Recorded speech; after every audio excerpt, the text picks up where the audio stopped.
चलिए स्टार्ट करते हैं आज की क्लास। आज हम पढ़ेंगे प्रोजेक्शंस ऑफ प्लेन्स के बारे में। हम लोगों ने क्या क्या पढ़ रखा है। हमने पढ़ा था कि प्रोजेक्शन ऑफ पॉइंट कैसे करते हैं, फर्स्ट एंगल में, सेकेंड एंगल में, थर्ड एंगल में या फोर्थ एंगल में। फिर हमने पढ़ा था प्रोजेक्शन ऑफ लाइन्स कैसे करते हैं। आज हम बात करेंगे कि प्रोजेक्शन ऑफ प्लेन्स कैसे करना है। प्लेन क्या होता है? एक 2 डायमेंशनल ऑब्जेक्ट होता है जिसको हम प्लेन कहते हैं। जैसे यहाँ पर आप लोग देखें कि कोई ट्राइंगल हो गया या कोई स्क्वायर है, रेक्टेंगल है, रोम्बस है, ये सारे एक 2 डायमेंशनल ऑब्जेक्ट है। इनको हम कहते हैं प्लेन्स।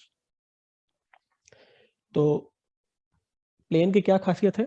सबसे पहले तो इसमें हमारे पास लेंथ होती है, विड्थ होती है और थिकनेस नेग्लिजिबल होती है। यानी अगर मैं कहूँ कि एक आपका शीट ऑफ पेपर हो तो उसको मैं बोलूँगा एक प्लेन है। So planes have length, breadth and negligible thickness. Only those planes are considered who are regular in nature. हमारे सिलेबस में हम सिर्फ वो प्लेन्स पढ़ेंगे जो रेगुलर है। रेगुलर का मतलब क्या है कि जो कॉमनली हम यूज करते हैं, triangle, square, rectangle, rhombus, pentagon, hexagon, circle, ellipse, इस टाइप के जितने भी प्लेन्स होंगे हम उनका प्रोजेक्शन पढ़ेंगे। हम कर्व्ड प्लेन का प्रोजेक्शन नहीं पढ़ेंगे। ठीक है, आवाज आ रही है ना सबको? यस सर आ रही है। Yes sir. चलिए, ओरिएंटेशन ऑफ प्लेन कैसे हो सकता है किसी स्पेस में? जैसे हम लोगों ने पढ़ा था कि लाइन हमारी वर्टिकल प्लेन के वर्टिकल हो सकती है या वर्टिकल प्लेन से इंक्लाइंड हो सकती है या कुछ ऐसे। तो इसी तरह अब हम प्लेन्स में भी पढ़ेंगे कि हमारे प्लेन का ओरिएंटेशन कैसे कैसे हो सकता है। तो सबसे पहले तो कोई प्लेन हमारे वर्टिकल प्लेन के परपेंडिकुलर और हॉरिजॉन्टल प्लेन के पैरेलल हो सकता है। प्लेन्स का ओरिएंटेशन सिर्फ ये 6 टाइप से ही हो सकते हैं जो यहाँ पर फिगर में आपको दिख रहा है। एक एक करके हम बात करते हैं। प्लेन या तो हॉरिजॉन्टल प्लेन के पैरेलल हो सकता है, पहला केस। ठीक है, समझ में आ रहा है कि एक प्लेन है जो हॉरिजॉन्टल प्लेन के पैरेलल है तो ऑब्वियस है वो वर्टिकल प्लेन के परपेंडिकुलर ही होगा। ठीक है। दूसरा केस कि प्लेन वर्टिकल प्लेन के पैरेलल हो तो वो हॉरिजॉन्टल प्लेन के परपेंडिकुलर होगा। तीसरा केस कि वो दोनों ही प्लेन के परपेंडिकुलर हो, जैसे हम यहाँ पर देख रहे हैं थर्ड वाले फिगर में। चौथा केस ऐसा हो सकता है कि प्लेन वर्टिकल प्लेन के तो परपेंडिकुलर हो लेकिन हॉरिजॉन्टल प्लेन से कुछ इंक्लाइंड हो। जैसे यहाँ पर देख सकते हैं कि ये एक हमारे पास प्लेन है और ये प्लेन वर्टिकल प्लेन के तो परपेंडिकुलर है लेकिन ये हॉरिजॉन्टल प्लेन से कुछ टिल्टेड है, थीटा एंगल। ठीक है, इस तरह का प्लेन हमारा फोर्थ कैटेगरी में आता है। अगला केस हो सकता है कि प्लेन हमारे हॉरिजॉन्टल प्लेन के तो परपेंडिकुलर हो लेकिन वर्टिकल प्लेन से कुछ थीटा एंगल या फाई एंगल बना रहा हो। ये हमारा पांचवा केस होगा। छठवां केस क्या है कि मान लो इसी प्लेन को, पांचवें केस वाले प्लेन को अगर मैं थोड़ा सा और अंदर की तरफ झुका दूं ऐसे, ठीक है, इसको मैं क्या कर रहा हूं, अंदर की तरफ ऐसे टिल्ट कर दे रहा हूं, तो क्या हो जाएगा कि ये प्लेन वर्टिकल प्लेन से भी और हॉरिजॉन्टल प्लेन से भी कुछ ना कुछ एंगल बना के ऐसे टिल्ट हो जाएगा। तो ये हमारा छठवां केस हो जाता है। यानी प्लेन ऐसा है जो वर्टिकल प्लेन से भी कुछ एंगल बना रहा है और हॉरिजॉन्टल प्लेन से भी कुछ एंगल बना रहा है। तो ये 6 केसेस होते हैं किसी प्लेन के ओरिएंटेशन के और हमको हर केस को पढ़ना होता है। अब शुरुआत में जो 5 केस है आपके सिलेबस में वही है। छठवां वाला केस है वो थोड़ा कॉम्प्लेक्स हो जाता है, अभी आपके लेवल में इतना जरूरी नहीं है, तो हम सिर्फ 5 केसेस ही पढ़ेंगे।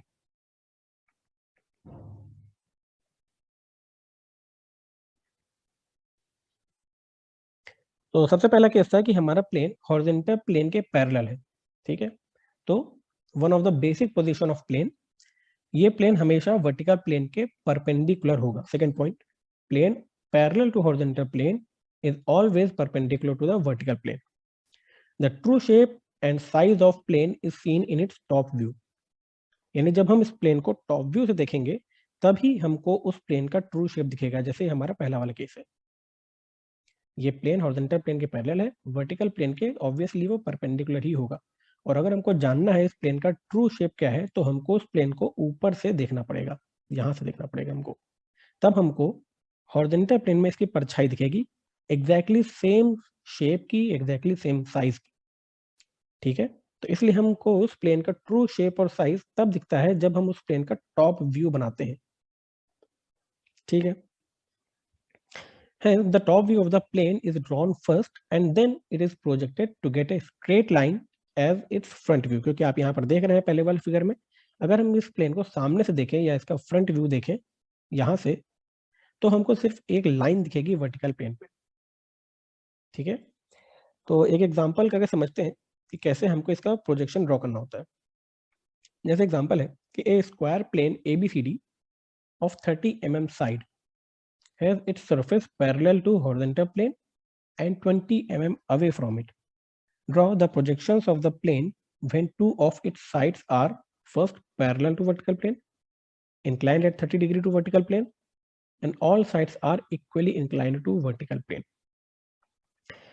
ठीक है, क्वेश्चन एक बार आप लोग भी पढ़िए, थोड़ा टाइम देता हूं मैं।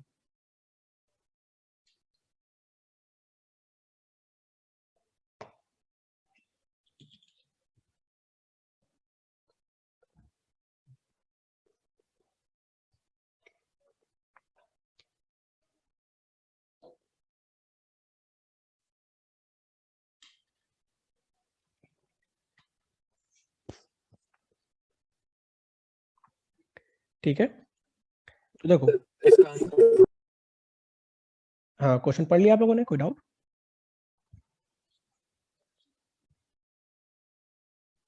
ठीक है, स्टार्ट करते हैं। हाँ, अब देखो ये दे रखा है कि ये प्लेन ऐसा है जो हॉरिजॉन्टल प्लेन से पैरेलल है उसका सरफेस। तो हम कुछ इमेजिन कर रहे होंगे या कहीं आप रफ में ड्रॉ भी कर लीजिए कि सपोज अगर ये हमारी रेफरेंस प्लेन्स है। ठीक है, तो एक स्क्वायर है, कुछ ऐसा होगा जिसकी 30 mm साइड्स होंगी। ठीक है, और वो हॉरिजॉन्टल प्लेन से 20 mm दूर है। यानी अगर ये हॉरिजॉन्टल प्लेन है नीचे, तो इससे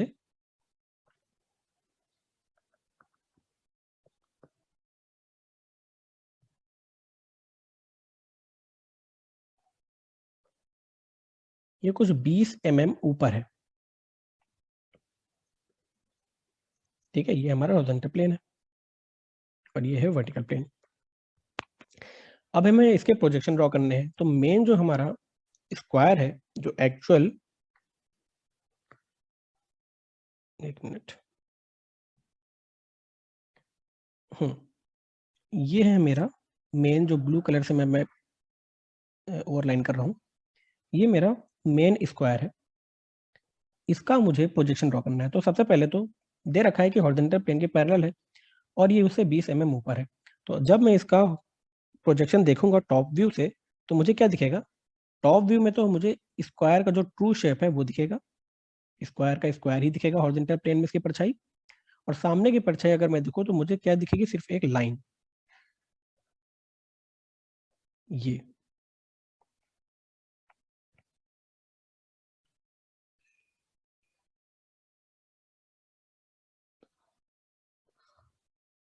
तो समझ गए कि अगर मुझे इसका ऑर्थोग्राफिक प्रोजेक्शन ड्रॉ करना होगा तो मुझे एक्स वाई एक्सिस के ऊपर एक लाइन ड्रॉ करनी होगी और एक्स वाई एक्सिस के नीचे एक स्क्वायर ड्रॉ करना होगा, तभी मैं इसका ऑर्थोग्राफिक प्रोजेक्शन बना सकता हूँ। ये मेरा पहला केस है।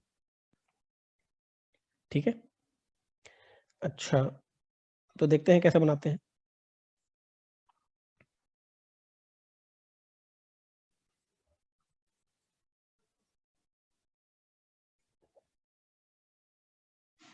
ये है हमारा कुछ केस।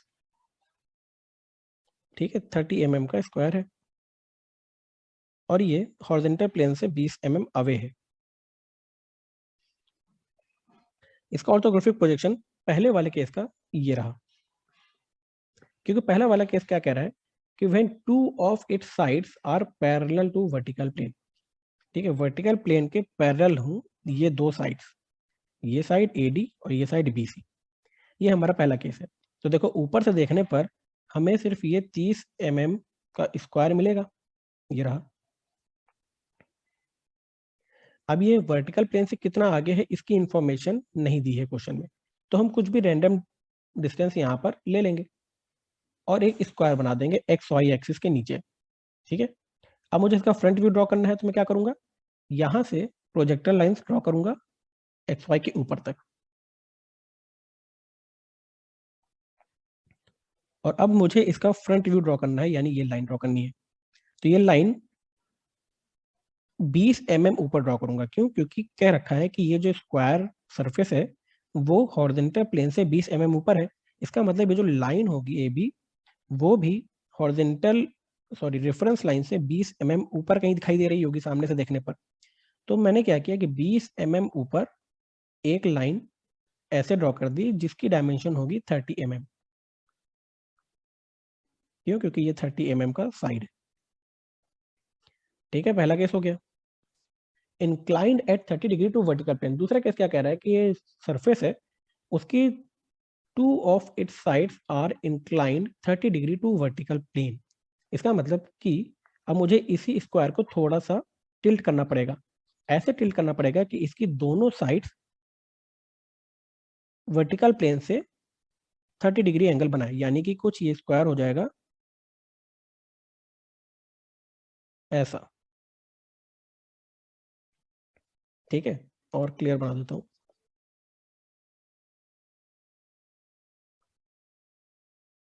अगर ये कुछ स्क्वायर ऐसा हो तब क्या होगा कि इसकी एक डायमेंशन यहां से 30 डिग्री एंगल बना रही होगी, और इसी तरह ये वाली डायमेंशन को भी अगर मैं आगे बढ़ाऊंगा तो वो भी वर्टिकल प्लेन से 30 डिग्री बना रहा होगा। यानी दूसरे केस में क्या है कि मैंने सिंपली इस स्क्वायर पैनल को ऐसे करके हॉरिजॉन्टल प्लेन पे ही रोटेट कर दिया है। ऐसे किया कि इसकी एक साइड अब 30 डिग्री बना रही है, वो साइड जो पहले पैरेलल थी वर्टिकल प्लेन से, और वही साइड 30 डिग्री बना रही है वर्टिकल प्लेन से। तो फिर से ऊपर से देखने पर मुझे कैसा दिखेगा? कुछ नहीं, यही टिल्टेड वाला मेरा स्क्वायर हॉरिजॉन्टल प्लेन पर परछाई देगा। तो ये कुछ ऐसा दिख रहा होगा ऊपर से देखने पर। तो मुझे एक ऐसा स्क्वायर बनाना है जो एक साइड वर्टिकल प्लेन से 30 डिग्री बनाओ ऐसे, क्योंकि यहाँ पर 30 डिग्री बन रहा है। ठीक है, तो मैं क्या करूंगा, सिंपली एक स्क्वायर बना दूंगा। अब मुझे सामने से देखने पर क्या दिख रहा होगा? लाइन अब भी दिख रही होगी, बस ये लाइन कहाँ से होगी, थोड़ी सी लंबी बन जाएगी, क्योंकि मैंने स्क्वायर को थोड़ा सा घुमा दिया है। घुमाने से क्या होगा कि ये वाली लाइन थोड़ी लंबी दिखेगी ऐसे। तो मैं क्या करूंगा, सिंपली यहाँ के जितने भी कॉर्नर है या क्रिटिकल पॉइंट्स हैं, इन सब की लाइंस को ऊपर उठा दूंगा पूरा। एक ये क्रिटिकल पॉइंट है, एक ये वाला क्रिटिकल पॉइंट है बी, इसको भी मैंने ऊपर तक उठा दिया, और एक ये सी क्रिटिकल पॉइंट है, इसको भी मैंने ऊपर तक उठा दिया। फ्रंट व्यू देखने के लिए मुझे सिर्फ एक लाइन दिखेगी, तो मुझे एक लाइन ड्रॉ करना है। और वो लाइन कितने ऊपर ड्रॉ करना है? 20 mm।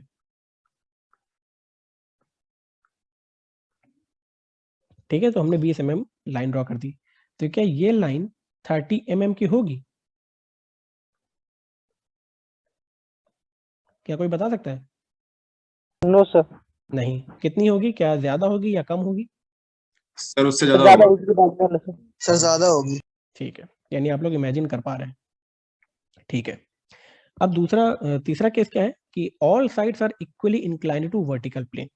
कह रहा है कि ये ऐसा स्क्वायर हो जिसकी सारी साइड्स वर्टिकल प्लेन से इक्वली इंक्लाइंड हो। इक्वली इंक्लाइंड तभी होगी जब ये एक साइड 45 डिग्री का एंगल बनाए। कैसे? मान लीजिए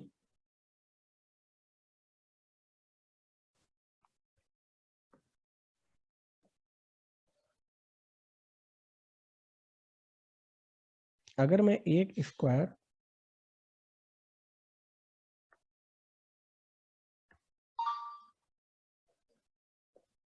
ऐसे बनाता हूं जिसका ये डायमेंशन 45 डिग्री बना रहा होगा वर्टिकल प्लेन से।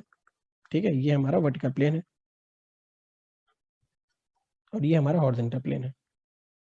ठीक है, इसकी परछाई तो ऐसे ही दिखेगी नीचे हॉरिजॉन्टल प्लेन पे।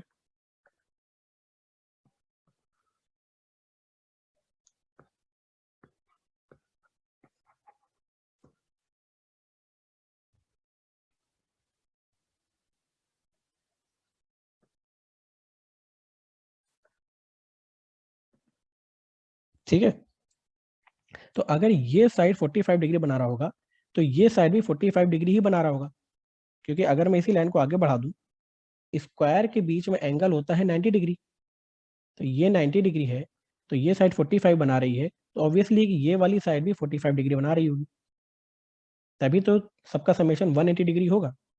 इसी तरह ये वाली साइड को भी अगर मैं आगे बढ़ा दूं ऐसे, तो ये भी कितना एंगल बना होगा, 45 डिग्री।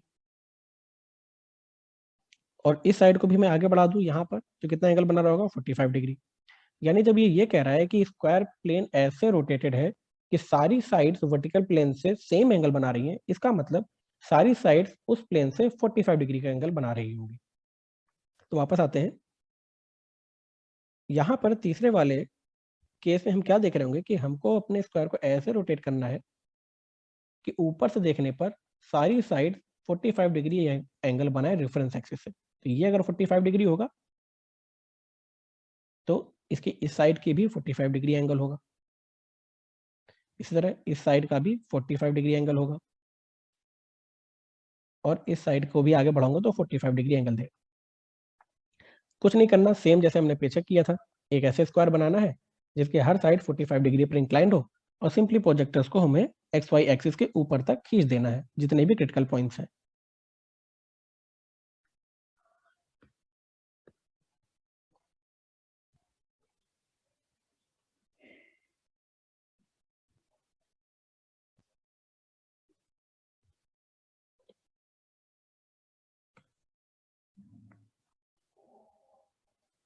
चलिए ये वाली लिंक तो खत्म होने वाली है, मैं दूसरी लिंक भेजता हूँ।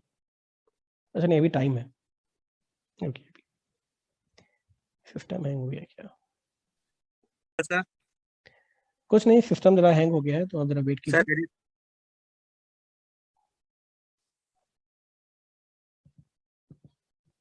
सर इसके और भी एग्जांपल्स हैं? हाँ, अभी और एग्जांपल्स हैं। सर एक क्वेरी थी सर। हाँ नहीं पूछो। होगा अच्छे।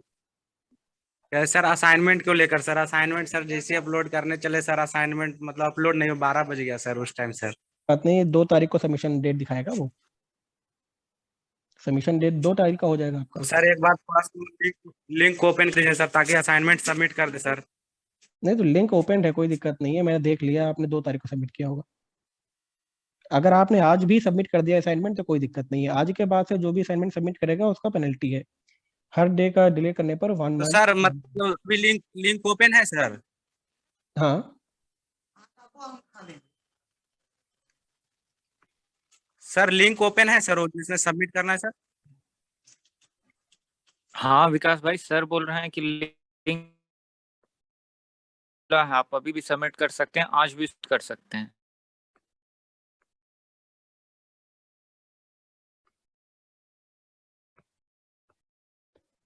ये पहले जो सबमिट कर चुका है उसके लिए कोई नहीं पेनल्टी नहीं है ना?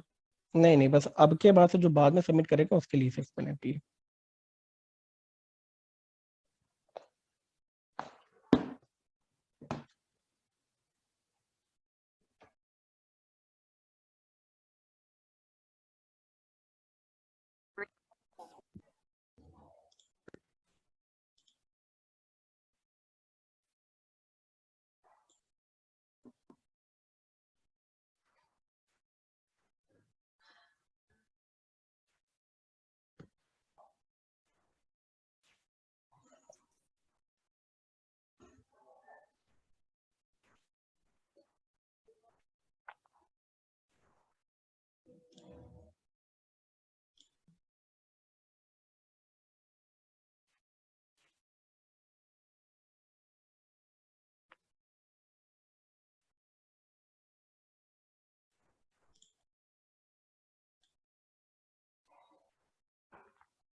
ठीक है, तो पहला वाला केस आपको समझ में आ गया।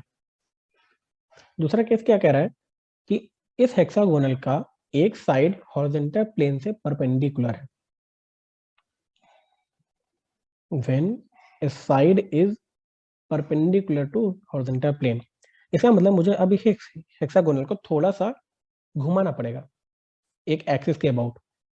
ऐसे घुमाऊं कि इसकी साइड्स जो है हॉरिजॉन्टल प्लेन के परपेंडिकुलर आ जाए। इसका मतलब अगर मैं इस हेक्सागोन को ऐसे टिल्ट करूं कि ये जो दोनों साइड्स हैं, ये और ये हॉरिजॉन्टल प्लेन से परपेंडिकुलर आ जाए, तो मैं कह सकता हूं कि इस हेक्सागोन की साइड्स हॉरिजॉन्टल प्लेन के एक तरह से परपेंडिकुलर हो गई। क्योंकि सारी साइड्स तो परपेंडिकुलर नहीं हो सकती, ये हेक्सागोन है, अलग अलग एंगल पे सारी साइड्स हैं। इन दोनों साइड्स को ही मैं परपेंडिकुलर ला सकता हूँ। यानी एक तरह से अब ये मेरा हेक्सागोन ऐसे खड़ा हो गया है।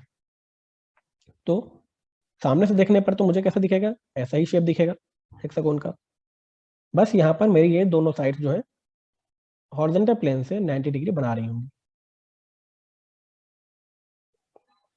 हेक्सागोन कैसे बनाना है आपको पता ही है, सिंपली सारे एंगल जो है वो 120 डिग्री पर है। हाँ बोलो। सर अगर हम टिल्ट ना करें तो सर जो बीसी लाइन है सर वो तो पहले से ही बना देते 90 डिग्री। अगर तुम बीसी लाइन को 90 डिग्री बनाओ, चलो ठीक है, तुम अगर बीसी लाइन को 90 डिग्री बनाओगे तो इसके जो सामने वाली लाइन है ईएफ, वो भी 90 डिग्री हो जाएगी, है ना। Yes sir. तो बात तो वही पड़ गई, तुमने दो लाइन को परपेंडिकुलर कर दिया है। तुम चाहे तो ऐसे बनाओ, चाहे तो तुम बीसी को परपेंडिकुलर कर लो, तभी तुम्हारा सेम आंसर आ जाएगा। ठीक है, okay sir.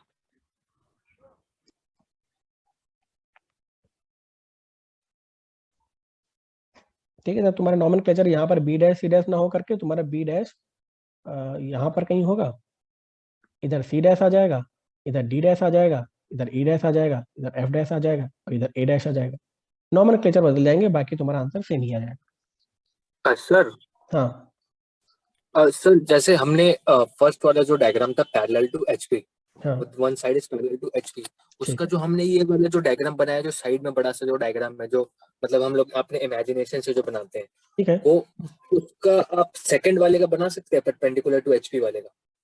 Perpendicular to HP, ये वाला केस।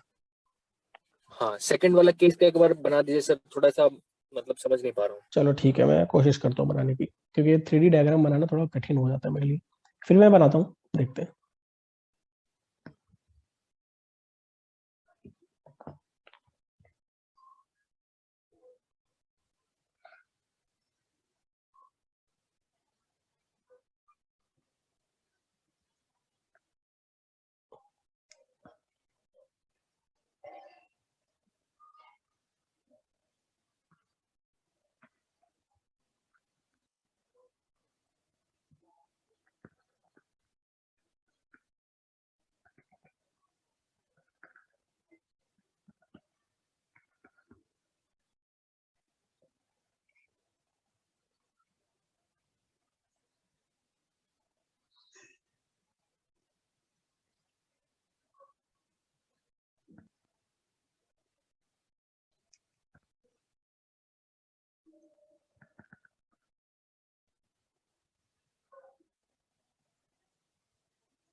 क्या आप लोगों को कुछ दिख रहा है, समझ में आ रहा है? जी सर, जी सर। Yes sir. यहाँ पर देखो, ये जो साइड है और ये जो साइड है, अगर मैं इसको एक्सटेंड करता हूँ नीचे तक, इस रेफरेंस लाइन तक, तो ये 90 डिग्री बना रहा है, देखो हॉरिजॉन्टल प्लेन से।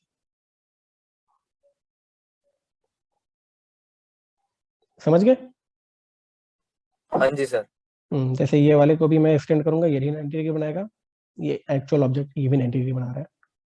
तो ये है हमारा हॉरिजॉन्टल सॉरी वर्टिकल प्लेन का पोजीशन। अब मैं अगर इसका फ्रंट, ये जो मेन ऑब्जेक्ट है वो हटा दूं, तो मुझे कुछ वर्टिकल प्लेन पे ऐसा प्रोजेक्शन दिखेगा जो हेक्सागोनल टाइप का होगा और इसका ट्रू शेप दिखेगा। ठीक है, तो ये कुछ ऐसा दिख रहा होगा सामने से देखने पर, और इसका मुझे टॉप व्यू बनाना है, तो वो भी एक लाइन के फॉर्म पे दिखेगा, जैसे हमने पीछे देखा था। वो लाइन बनने के लिए हम क्या करते हैं, सिंपली जितने भी क्रिटिकल पॉइंट्स हैं, इन सारे क्रिटिकल पॉइंट्स को हम एक्सटेंड कर देते हैं प्रोजेक्टर लाइंस की मदद से। हल्की लाइन बनाता हूँ मैं यहाँ पे, ये सारे क्रिटिकल पॉइंट्स हैं, इन सबको मैं प्रोजेक्ट कर दूंगा ताकि मुझे पता चल जाए कि स्ट्रेच कितना है, यानी ये हेक्सागोनल प्लेन कहाँ से लेकर के कहाँ तक फैला हुआ है। समझ गए? ये बनाने में तो कोई दिक्कत नहीं है। ये लाइन कितनी दूर पर बनानी है, वो हमको ये ऐसे पता करना है कि हेक्सागोन वर्टिकल प्लेन से कितना दूर पर है। तो ये दे रखा है कि वर्टिकल प्लेन से ये 20 mm दूरी पर है। इसका मतलब 20 mm दूरी पर मुझे ये लाइन दिखेगी। तो यहाँ पर मैं 20 mm नीचे एक लाइन बना दूंगा। ठीक है, तीसरा क्वेश्चन है कि inclined 45 degree to horizontal plane. इसका मतलब इसकी जो साइड है वो 45 डिग्री से इंक्लाइंड है। ठीक है, 45 डिग्री से इंक्लाइंड का मतलब क्या है कि चलो जो तुम बीसी वाली बात कर रहे थे, मैं इसी बीसी को ऐसे करके इंक्लाइंड कर दूं और ये ए बी मेरा कुछ ऐसा हो जाए, ये फिर मेरा ऐसा हो जाएगा, ये कुछ ऐसा हो जाएगा, ये ऐसा और ये ऐसा। कहने का मतलब ये है कि ये वाली जो साइड है वो 45 डिग्री से इंक्लाइंड होगी। ठीक है, या तो बीसी को इंक्लाइन कर दो या तो सीडी को इंक्लाइन कर दो, बात तो एक ही है। तुमको बस कोई एक साइड है जो तुमको इंक्लाइन करनी पड़ेगी हॉरिजॉन्टल प्लेन से। सामने से देखने पर मान लो इन्होंने सीडी वाली साइड को 45 डिग्री से इंक्लाइन कर दिया होगा, तो सामने से देखने पर ये जो सीडी वाली लाइन है ये अभी तक ये कितना एंगल बना रहा था, 60 डिग्री, क्योंकि अगर ये है 120 डिग्री तो बेशक ये 60 डिग्री होगा आउटर एंगल। अब इसने क्या किया कि इस CD को थोड़ा सा और नीचे झुका दिया ताकि CD सिर्फ अब 45 डिग्री बना रहा है। समझ गए? तो ये वाला एंगल जो इंटरनल है वो तो हमारा 120 डिग्री ही रहा, कुछ ऐसा। ठीक है, चीजें क्लियर हो गई ना? सामने से देखने पर मुझे ऐसा ही हेक्सागोन दिखेगा जो थोड़ा सा टिल्टेड होगा। कितना टिल्ट होगा? जिसकी एक साइड हॉरिजॉन्टल रेफरेंस लाइन से 45 डिग्री बना रही होगी, या हॉरिजॉन्टल प्लेन से उसकी एक साइड 45 डिग्री बना रही होगी। अब मुझे इसका फ्रंट टॉप व्यू देखना है, तो फिर से मुझे इसके जितने भी क्रिटिकल पॉइंट है इन सबको नीचे तक स्ट्रेच करना पड़ेगा। इसका मतलब ये ए पॉइंट को, बी पॉइंट को, एफ पॉइंट को, ई पॉइंट को, डी पॉइंट को, सी पॉइंट को, इन सबको मैंने प्रोजेक्टर लाइन की मदद से नीचे तक खींच दिया। तो मुझे स्ट्रेच पता चल गया कि हेक्सागोन ऊपर से देखने पर कितनी लंबी लाइन बनाएगा, कहां से कहां तक बनाएगा, ये इस पॉइंट ए से लेकर के इस पॉइंट डी तक बनाएगा। तो मैं यहां से यहां तक इन दोनों पॉइंट को जोड़ता हुआ एक लाइन खींच दूंगा, ये मुझे इसका टॉप व्यू मिल जाएगा। सिंपल है।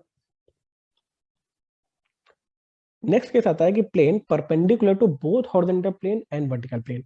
अभी तक जितने भी केस देख रहे थे उसमें हमने क्या देखा था, तो या तो प्लेन हॉरिजॉन्टल प्लेन के पैरेलल था और या तो वर्टिकल प्लेन के पैरेलल था, तो दोनों में कहीं ना कहीं एक के परपेंडिकुलर जरूर था। इस वाले केस में क्या है कि जो हम प्लेन बनाएंगे वो हॉरिजॉन्टल प्लेन और वर्टिकल प्लेन दोनों से परपेंडिकुलर होगा। ऐसे केस में मुझे इसका ट्रू शेप कौन से प्लेन पे दिखाई देगा, कोई बता सकता है?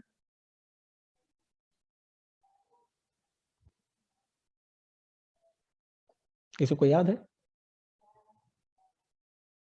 सर टॉप प्रोफाइल प्लेन पे। प्रोफाइल प्लेन पे। ठीक है, अगर आपने सेकंड स्टेटमेंट पढ़ा होगा तो जान जाएंगे।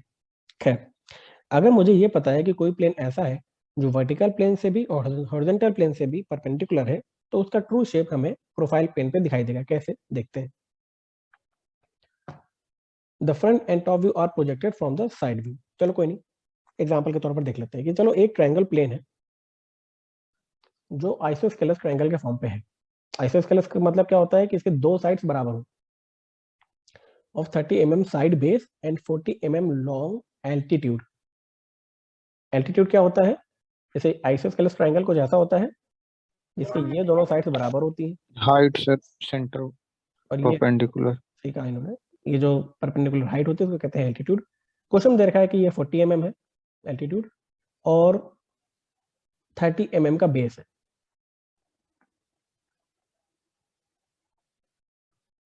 अब ये कह रहा है कि ये फर्स्ट क्वाड्रेंट में ऐसे रखा हुआ है कि इसका सरफेस हॉरिजॉन्टल प्लेन और वर्टिकल प्लेन दोनों के परपेंडिकुलर है। तो मुझे इसका प्रोजेक्शन ड्रॉ करना है। Draw its projection when the base is parallel to vertical plane. जब बेस वर्टिकल प्लेन के पैरेलल होगा। तो अगर मैं कुछ इमेजिन करूं तो ये कैसा हो सकता है?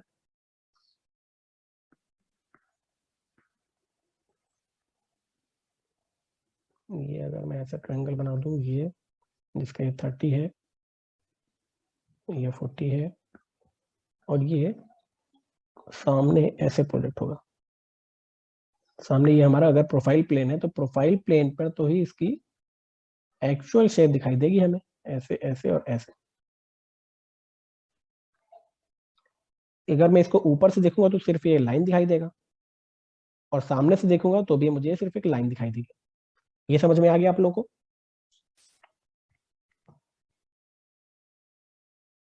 Yes sir. Yes sir. ठीक है, देखते हैं कैसे क्या है इसमें। ये है हमारा कुछ फिगर। देखो मैंने गलत बना दिया था वहां पर। ये कह रहा है कि उसका जो बेस है, हाँ, base is parallel to vertical plane. इस बात पे मुझे ध्यान देना चाहिए था। इस ट्रायंगल का बेस वर्टिकल प्लेन के पैरेलल है। ये है हमारा वर्टिकल प्लेन और ये है मेरा हॉरिजॉन्टल प्लेन। तो मुझे इस ट्रायंगल का बेस जो है वो वर्टिकल प्लेन के पैरेलल करना चाहिए था, यानी एक तरह से ये मैंने उल्टा बना दिया और हमारा ट्रायंगल ऐसे दिखेगा। बेस है हमारा 30 का और ये एल्टीट्यूड है हमारा 40 का। तो सबसे पहले मुझे इसका प्रोफाइल प्लेन में व्यू बनाना पड़ेगा, जिसे हम कहते हैं साइड व्यू या एंड व्यू, क्योंकि वही हमारा ट्रू शेप होगा। अब जब हम एक बार प्रोफाइल प्लेन में व्यू बना लेंगे तब हम उस लाइन को स्ट्रेच करके इसका side view sorry top view और फ्रंट व्यू ऑब्टेन करेंगे। कैसे? देखो, सबसे पहले हम एक्स वाई एक्सिस लाइन खींचेंगे हमेशा की तरह। अब हमको पता है क्योंकि ये प्लेन दोनों के परपेंडिकुलर है तो इसका शेप हमको प्रोफाइल प्लेन पे दिखेगा, तो मुझे इसका साइड व्यू बनाना पड़ेगा। तो इसका मतलब मुझे एक x1 y1 लाइन भी खींचनी पड़ेगी, जो हम हमेशा से खींचते आए हैं प्रोजेक्शन ऑफ पॉइंट में। प्रोजेक्शन ऑफ पॉइंट में ही तो हम साइड व्यू बनाया करते थे, या मल्टी व्यू प्रोजेक्शन में भी आपने देखा होगा पहली क्लास में। हमने यहाँ पर x1 y1 बना दिया। अब हमको पता चला कि ये प्रोफाइल प्लेन की जरूरत कहाँ पड़ रही है। अभी तक तो हमको कहीं पर भी प्रोफाइल प्लेन हमने बनाया नहीं था। अब देखो हमको प्रोफाइल प्लेन की जरूरत पड़ रही है, क्योंकि कोई ऐसा प्लेन हमको मिल गया जो दोनों ही वर्टिकल प्लेन और हॉरिजॉन्टल प्लेन के परपेंडिकुलर आ गया। खैर छोड़िए। अब प्रोफाइल प्लेन पे देखने पर कैसे दिख रहा होगा? सेम जो शेप है ऐसा ट्रायंगल हमको बना देना है प्रोफाइल प्लेन पे। कितना आगे बनाना है? क्या इसने डायमेंशन कुछ दे रखी है? कोई डायमेंशन इसने दे नहीं रखी है, तो हम कोई भी रैंडम डिस्टेंस पर एक ऐसे ट्रायंगल बना देंगे ताकि इसका जो बेस हो ये इस x1 y1 के पैरेलल हो। क्यों? क्योंकि इस ट्रायंगल का जो बेस होगा वो इसके पैरेलल होगा, और जब ये इसके पैरेलल होगा इसका मतलब वो वर्टिकल प्लेन के भी पैरेलल होगा। समझ में आता है? तो आपको रफ में ये वाला डायग्राम बनाने से काफी फायदा मिल जाता है, तो आपको समझ में आ जाता है कि मुझे कौन सा बेस किसके पैरेलल रखना है। ठीक है, तो मैं 30 mm का एक यहाँ पर बेस रखूंगा और 40 mm ऊपर जाऊंगा और यहाँ से इन दोनों पॉइंट को मिला दूंगा। मुझे एक एपेक्स मिल जाएगा, जिसको मैंने बोल दिया C डबल डैश, क्योंकि मैं प्रोफाइल प्लेन में बना रहा हूँ। अब मुझे बनाना है इसका फ्रंट व्यू और टॉप व्यू। फ्रंट व्यू मुझे कहाँ मिलता है? इस वर्टिकल प्लेन पे। ये A डैश B डैश है मेरा फ्रंट व्यू। देखो फ्रंट व्यू की लेंथ कितनी होगी? एग्जैक्टली इसके बेस के बराबर होगी। मुझे इस रफ स्केच से पता चल ही रहा है। और जो टॉप व्यू की लेंथ होगी, वो टॉप व्यू भी एक लाइन दिखेगा मुझे, तो वो उसकी लेंथ कितनी होगी? इसके एल्टीट्यूड के बराबर होगी। चलो कोई बात नहीं, मुझे अगर ये सब नहीं भी पता तो मैं सिंपली क्या करता हूँ, जितने भी पॉइंट्स हैं, क्रिटिकल पॉइंट्स हैं, उनको मैं स्ट्रेच करता हूँ प्रोजेक्टर्स की मदद से, ताकि मुझे बाकी की व्यू मिल जाते हैं। मैंने प्रोफाइल प्लेन तो अपना बना ही लिया है यहाँ पर। अब मैं क्या करूंगा, जितने भी क्रिटिकल पॉइंट्स हैं इन सबको स्ट्रेच करूंगा रेफरेंस लाइन के पार। यानी एक मैंने इसको यहाँ पे स्ट्रेच कर दिया, इसको इस वाले पॉइंट को मैंने यहाँ पर स्ट्रेच कर दिया, इस वाले पॉइंट को मैंने यहाँ पे स्ट्रेच कर दिया। अब मुझे पता चल गया कि इस बेस का एक्सटेंशन कहाँ से कहाँ तक है, कितना एक्सटेंड कर रहा है। तो मैं इस पॉइंट को और इस पॉइंट को सिंपली जोड़ दूंगा तो मुझे इसका फ्रंट व्यू मिल जाएगा। इसी तरह अब मुझे टॉप व्यू बनाने के लिए भी ये क्रिटिकल पॉइंट को खींचना है, ये क्रिटिकल पॉइंट को खींचना है। लेकिन मैंने पहले बताया था कि जब भी प्रोफाइल प्लेन से हम टॉप व्यू में जाते हैं या टॉप व्यू से हम प्रोफाइल प्लेन में जाते हैं तो हमें यहां से एक सर्कल बनाना पड़ता है। इस पॉइंट को, ओ पॉइंट को मैं ओरिजिन पर रख करके एक सर्कल बनाता हूं ऐसा, और एक सर्कल बनाता हूं इस दूसरे क्रिटिकल पॉइंट का ऐसा, ताकि ये जो डिफरेंस है वो डिफरेंस मैं यहां पर मेंटेन करके रख सकूं।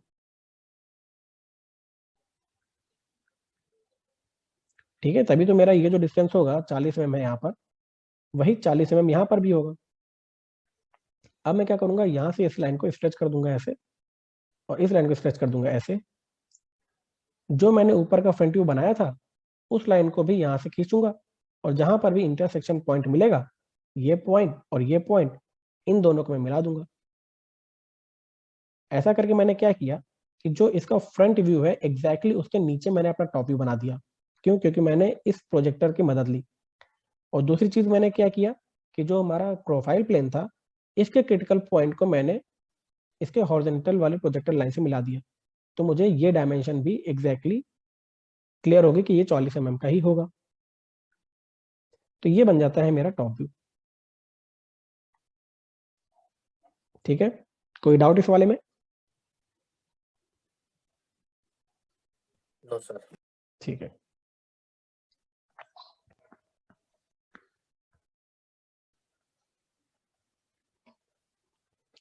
अगला केस आता है कि अगर कोई प्लेन है जो हॉरिजॉन्टल प्लेन से भी इंक्लाइंड है और वर्टिकल प्लेन के परपेंडिकुलर है। तो देखो, अभी तक मैं क्या कर रहा था कि जितने भी प्लेन थे वो या तो प्लेन के पैरेलल थे या तो परपेंडिकुलर थे। जैसे अभी हमने पिछले क्लिप में देखा, ये जो प्लेन था वो दोनों ही के परपेंडिकुलर था।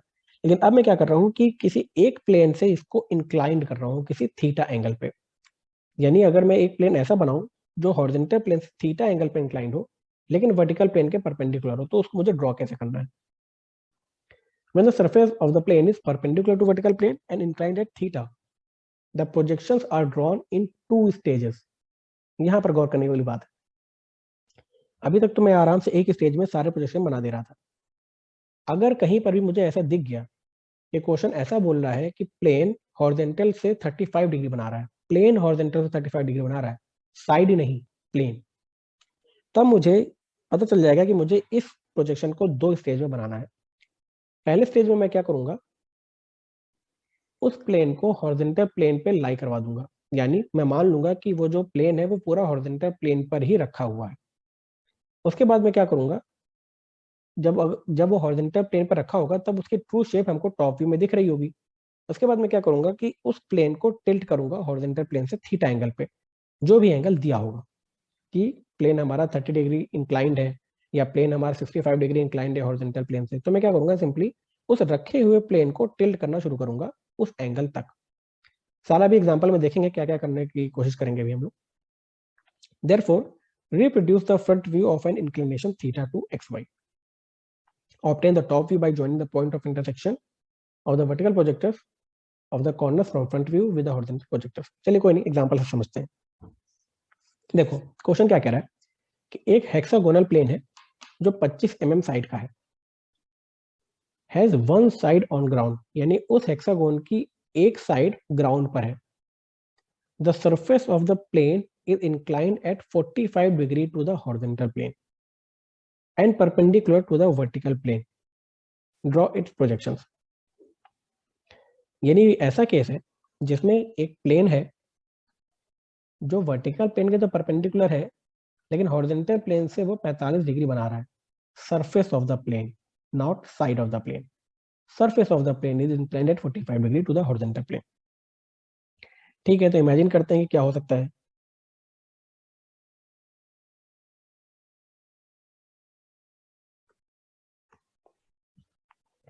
देखो ये मेरा वर्टिकल प्लेन, हॉरिजॉन्टल प्लेन।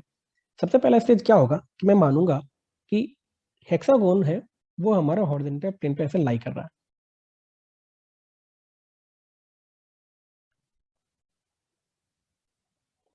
और दूसरे स्टेज में मैं क्या करूंगा, इस हेक्सागोन को ऐसे टिल्ट करूंगा ताकि ये वाला पोर्शन जो है वो ऊपर आ जाए, ईडी। ऐसे करने पर क्या होगा कि देखो अगर मैं इनको मिलाऊंगा तो ये जो सरफेस है वो एक्चुअली 45 डिग्री एंगल बना रहा होगा हॉरिजॉन्टल प्लेन से, जो कि अगर मैं इसके फ्रंट व्यू में देख पा रहा हूं। ठीक है, ये समझ में आ रहा है ना कि एक प्लेन ऐसा है जो हॉरिजॉन्टल से 45 डिग्री पर टिल्टेड है, तो वो कैसा दिख रहा होगा।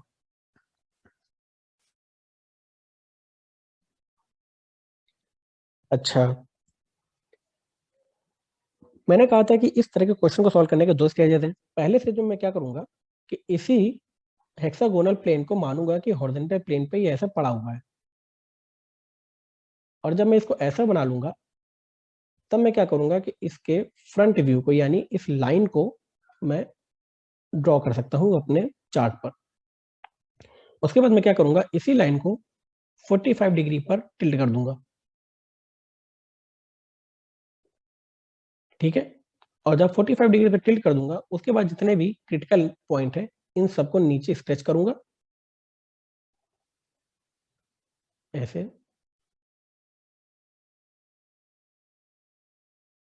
इसका क्रिटिकल पॉइंट ये रहा, तो ये ऐसे स्ट्रेच करूंगा। और ये जो हमारा पहले से पड़ा हुआ हेक्सागोन है, इसके भी क्रिटिकल पॉइंट को स्ट्रेच करूंगा ऐसे ऐसे ऐसे। जितने भी पॉइंट ऑफ इंटरसेक्शन मिलेंगे उन सारे पॉइंट्स ऑफ इंटरसेक्शन को मैं जोड़ दूंगा। कैसे करना है मुझे, सबसे पहले तो एक XY लाइन ऐसे बनाया,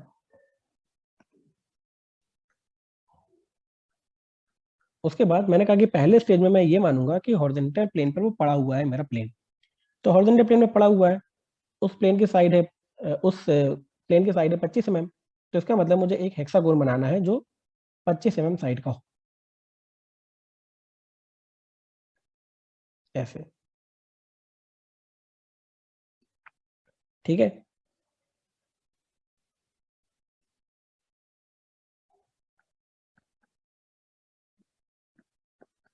क्या ये डिस्टेंस दे रखी है हम लोग को? नहीं दे रखी है तो हम कोई भी रैंडम डिस्टेंस ले लेंगे, कोई फर्क नहीं पड़ता। कुल मिला के हमने एक हेक्सागोन बना दिया, एक तरह से इसका टॉप व्यू बना दिया। लेकिन अभी ये हमने एक्चुअल हेक्सागोन सरफेस नहीं बनाया है, क्योंकि ये तो टिल्टेड नहीं है 45 डिग्री पर, ये तो सिर्फ हॉरिजॉन्टल प्लेन पर रखा हुआ है। जैसे मैंने ये बना दिया, मुझे इसका फ्रंट व्यू बनाना है। फ्रंट व्यू बनाने के लिए मैं क्या करता हूँ, जितने भी क्रिटिकल पॉइंट है इन सबको मैं XY एक्सिस के ऊपर तक स्ट्रेच करता हूँ वैसे तो ऐसे ऐसे ऐसे। लेकिन क्योंकि ये प्लेन हॉरिजॉन्टल प्लेन पर रखा हुआ है, जो इसका फ्रंट व्यू बनेगा वो सीधा XY लाइन पर ही बनेगा, यहाँ पर बनेगा, कुछ ऊपर तो बनेगा नहीं। इसका मतलब ये जो लाइन है, इन दोनों को मैं जोड़ दूं, नीले से अगर मैं दिखा देता हूँ उसको,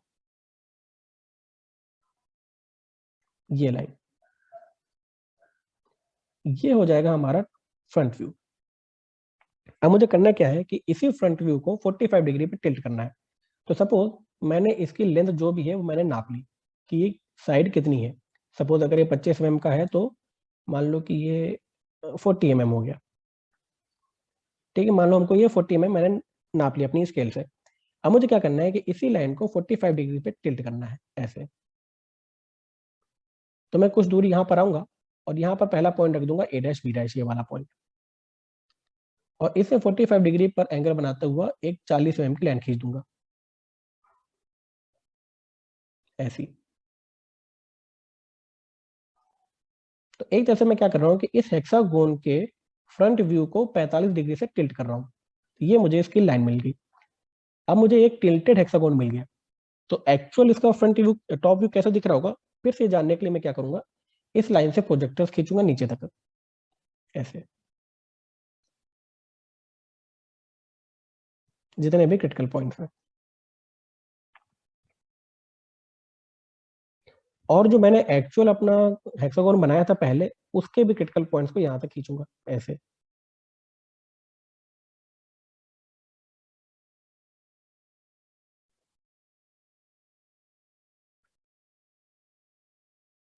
अब जितने भी इंटरसेक्शन पॉइंट है, इंटरसेक्शन पॉइंट कौन कौन सा मिला, ये वाला इंटरसेक्शन पॉइंट यहां पर मिला,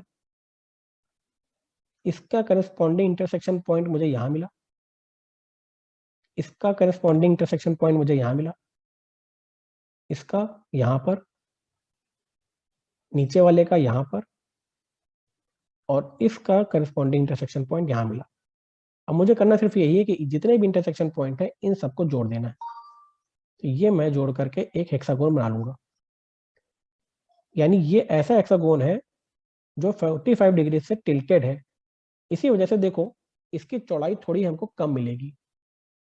जो पड़ा हुआ हेक्सागोन था वो थोड़ा चौड़ा था, लेकिन क्योंकि मैंने इस हेक्सागोन को थोड़ा टिल्ट कर दिया तो ऊपर से देखने पर ये मुझे इसकी चौड़ाई कम दिखेगी। समझ गए कैसे बनाना है? सर एक डाउट है आप पूछो। सर, CF का प्रोजेक्टर लाइन कैसे बना? CF का प्रोजेक्टर लाइन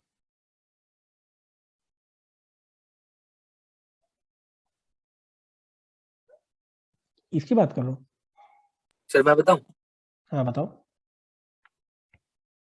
सर जब हम लोग लाइन को 45 डिग्री पे टिल्ट कर देंगे, उसके बाद हमें एक साइड पता है, ये जो हमारी हेक्सागोन की जो साइड है 25 मिलीमीटर है, तो हम लोग क्या करेंगे, हम लोग जहां से स्टार्ट हो रहा है एंड पॉइंट से 25 मिलीमीटर नाप लेंगे, फिर वो हमें सीधा सेंटर मिल जाएगा। अगर हमें पता है कि 45 डिग्री साइड तुम करोगे, हमको ये पता है, ठीक है, 25। हाँ आगे बताओ।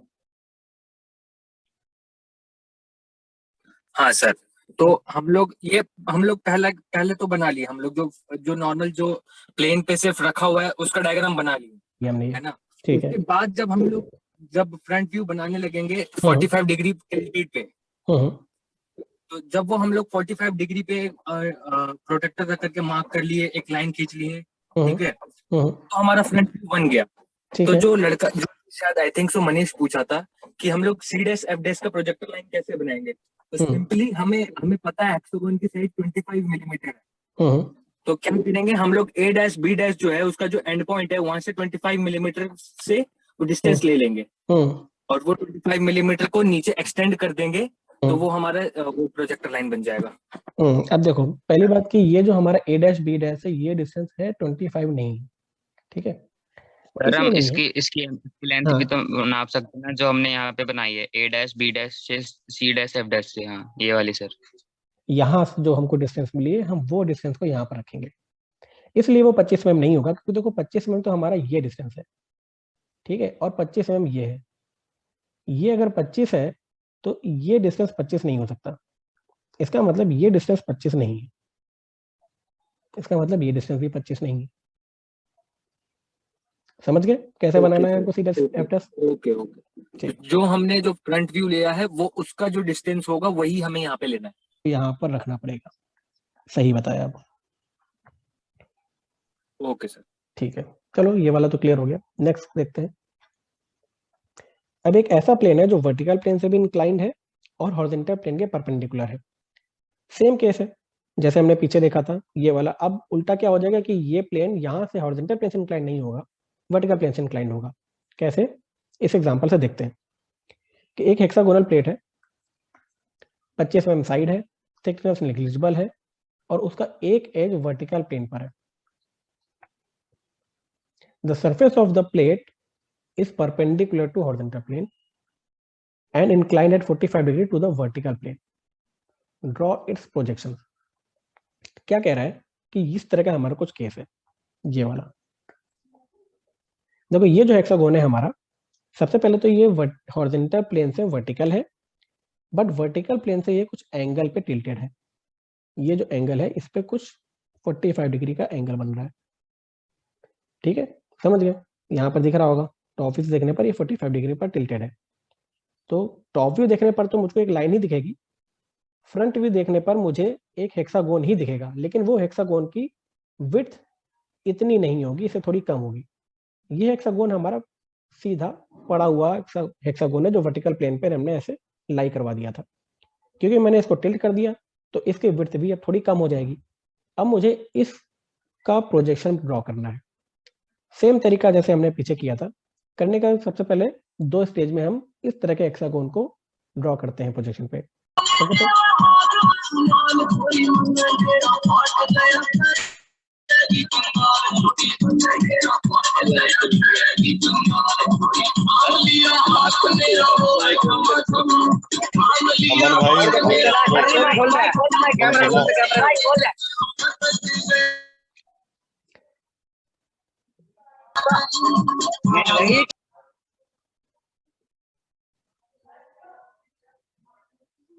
किसकी तरफ से चल रहा था ये? अमन की तरफ से? Yes sir. सर अमन।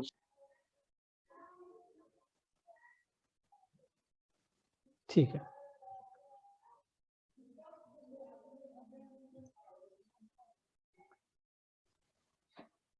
हाँ, तो हमारा क्वेश्चन क्या है कि एक हेक्सागोनल प्लेट है, 25 mm साइड है, इसकी नेग्लिजिबल थिकनेस है।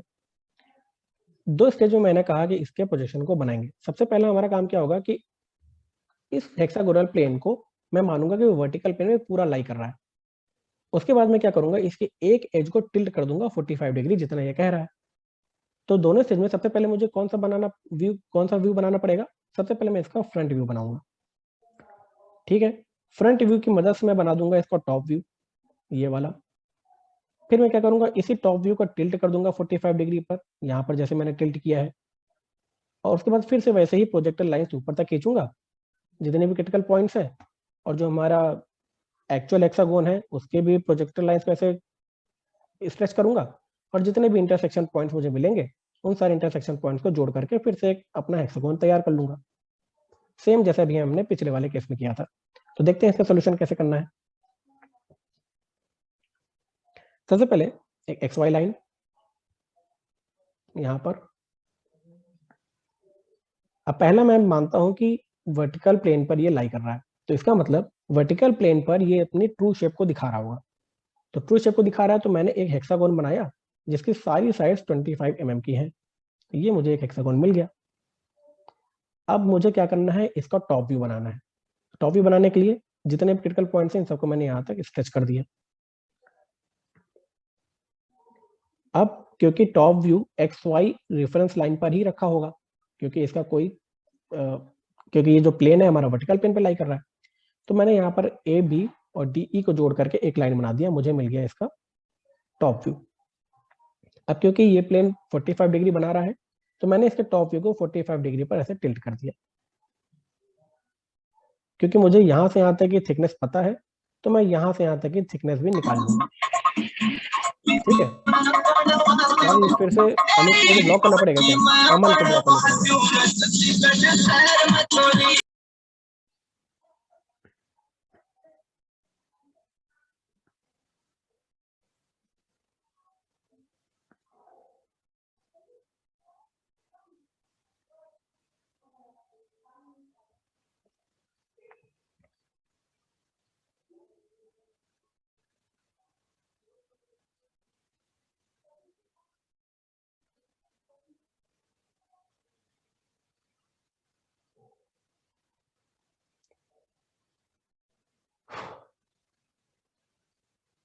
ठीक है आशुतोष। जी सर। हाँ, अमन से कहना कि मुझसे जी सर। बात करें क्लास के बाद। Okay excuse sir. Me sir. हाँ बताओ। सर ये वाला जो आपने 45 फीट जो एंगल आपने बनाया था सर, एक बार दोबारा समझा दोगे आप? जो 45 डिग्री का एंगल ये जो मैंने बना रहा है ए बी और डी ई को मिलाते हो, क्या तुम इसके बारे में पूछ रहे हो? Yes sir. देखो क्या है कि सबसे पहले मैंने ऐसा माना कि हेक्सागोनल प्लेन वर्टिकल प्लेन पे ऐसे लाई कर रहा है, क्योंकि क्वेश्चन दे रखा है कि एक हमारे पास ऐसा प्लेन है जो हॉरिजॉन्टल प्लेन के तो परपेंडिकुलर है, लेकिन वर्टिकल प्लेन से वो कुछ थीटा एंगल बना रहा है। तो मैं ये चाहता हूँ कि सबसे पहले मैं मानूंगा कि वो कुछ थीटा ईटा नहीं बना रहा, वो सिंपली वर्टिकल प्लेन पे ऐसे पड़ा हुआ। तो मैंने क्या किया कि ऐसा केस इमेजिन किया और इसका मैंने टॉप व्यू बना दिया। तो मुझे एक टॉप व्यू, एक लाइन दिखेगी, हमको पता है कि इसका टॉप व्यू एक लाइन दिखेगा। तो मैंने सिंपली अपने चार्ट पर एक्स वाई एक्सिस पर एक लाइन बना दूंगा ए बी और डी ई को मिलाते हुए। ये लाइन मुझे कहाँ से मिली? क्योंकि मैंने इसका फ्रंट व्यू तो पहले ही बना लिया था। जितने भी क्रिटिकल पॉइंट्स हैं इन सबको जोड़ करके मैंने नीचे तक स्ट्रेच कर दिया था।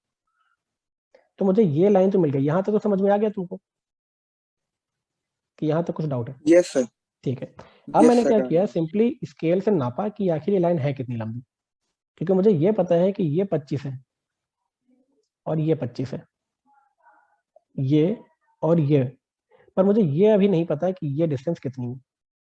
पर जब मैंने हेक्सागोन बना लिया तब तो मैं इसको स्केल से नाप ही लूंगा कि मान लो कि ये डिस्टेंस सपोज अगर 40 mm है, तो मैं स्केल में 40 mm नाप सकता हूँ। अब मुझे इसी लाइन को 45 डिग्री पे टिल्ट करना है। तो मैं कुछ भी दूरी यहाँ पर, मान लो कि 20 mm, 15 mm, 10 mm, कुछ भी दूरी यहाँ पर लूंगा और अपना पहला पॉइंट ए बी यहाँ पर रख दूंगा, और 40 mm की लाइन को मुझे 45 डिग्री पर टिल्ट करना है। तो मैं क्या करूंगा, यहाँ से ए बी से 45 डिग्री का एंगल बनाऊंगा प्रोटेक्टर की मदद से, और एक लाइन ऐसे खींचूंगा जो एग्जैक्टली 40 mm की लेंथ की हो। क्या ये चीज समझ में आई? Yes sir. जैसे ही मुझे ये लाइन मिल गया जो 40 mm के लेंथ की है, उसको मैंने सिंपली एक्स वाई पे एक्सटेंड कर दिया ऊपर तक। यानी अब मेरा जो हेक्सागोन होगा उसका फ्रंट व्यू इन्हीं दोनों प्रोजेक्टर लाइंस के बीच में ही कन्फाइंड होगा, ये मुझे पता चल गया। तो अब मुझे क्या करना है, सिंपली जितने भी क्रिटिकल पॉइंट्स हैं इन सारे क्रिटिकल पॉइंट्स को एक्स वाई के ऊपर तक ऐसे स्ट्रेच कर देने हैं, और जो हमने पहले अपना हेक्सागोन बनाया था उनके भी क्रिटिकल पॉइंट्स को मैं ऐसे स्ट्रेच कर दूंगा, इसका क्रिटिकल पॉइंट का, इन दोनों का और इस सी पॉइंट का। ऐसे करने पर मुझे कुछ पॉइंट ऑफ इंटरसेक्शन मिल गया। जैसे मुझे एक ये पॉइंट ऑफ इंटरसेक्शन मिल गया, इसके करस्पॉन्डिंग मुझे ये पॉइंट ऑफ इंटरसेक्शन मिल गया, इसके करस्पॉन्डिंग मुझे ये पॉइंट ऑफ इंटरसेक्शन मिल गया। ऐसे मुझे खूब सारे 6 पॉइंट ऑफ इंटरसेक्शन मिल गए। मुझे क्या करना है, सिंपली इन्हीं पॉइंट ऑफ इंटरसेक्शन को जोड़ देना है, तो मुझे एक्चुअल जो शेप होगा वो मुझे मिल जाएगा। इन सारे पॉइंट ऑफ इंटरसेक्शन को जोड़ दूंगा तो मुझे इसका फ्रंट व्यू मिल जाएगा। और बेशक ये फ्रंट व्यू अब 40 mm का नहीं होगा, हो करके कुछ 35 mm की थिकनेस का होगा। पहले जो ये हमारा 40 mm का था। ठीक है, समझ गए कैसे करना है? Yes sir. ठीक है, अब जान लेते हैं कि ट्रेस ऑफ प्लेन क्या होता है। मीटिंग एंड होने वाली है, दूसरी लिंक भेज रहा हूँ, उसको ज्वाइन कीजिए। ठीक है,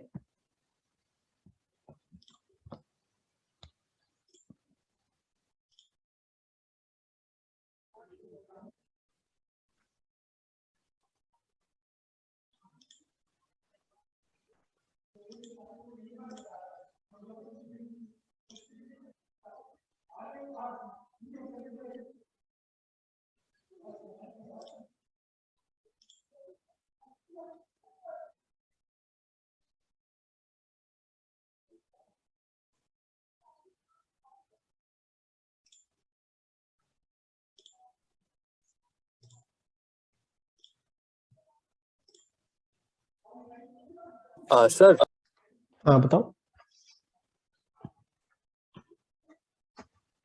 सर ये जो अभी आप ट्रेस वाला करवा रहे थे उसके जो पहले हम लोग क्वेश्चन कर रहे थे, एक बार हाँ। वो वाला खोली। ये